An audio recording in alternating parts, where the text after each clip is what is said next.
Le problème, c'est que nous nous accrochons à la parole des hommes au lieu de nous accrocher à la parole de Dieu. C'est parce que tu t'es accroché à la parole des hommes que tu n'as rien vu. Parce que la parole des hommes n'est pas fiable. Il y a tellement de choses qui échappent à leur contrôle. La Bible m'enseigne dans le livre d'Ecclésiaste que la guerre n'est pas aux vaillants ni la course aux agiles, mais tout dépend pour eux des temps et des circonstances. La bonne nouvelle, c'est que l'Éternel est lui-même le maître des temps et des circonstances. Si vous faites de l'Éternel votre priorité et si vous accordez de l'importance à sa parole, vous allez dominer sur les temps et dominer sur les circonstances. J'aimerais rappeler à quelqu'un que lorsque la terre était informe vide, il a fallu d'une parole pour changer la donne. Le problème, c'est que lorsque nous rencontrons une vie informe vide, une situation informe vide, nous commençons à pleurer, à nous lamenter, à nous inquiéter, au lieu d'utiliser la parole. Quand vous utilisez la parole, le changement est obligé de se produire parce que dans la parole, il y a la capacité de changer les temps et les circonstances que vous vivez. La Bible m'enseigne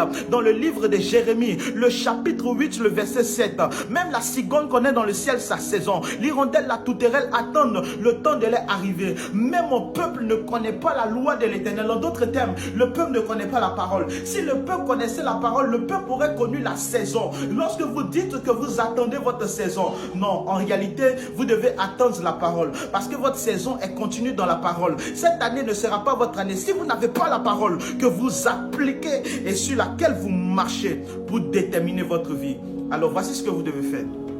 Vous devez changer d'attitude et de perception.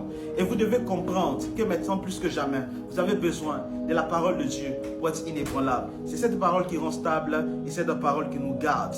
Et qui nous garde encore et encore et fait en sorte que nous soyons intouchables par l'ennemi. La parole de Dieu est vraiment une nourriture.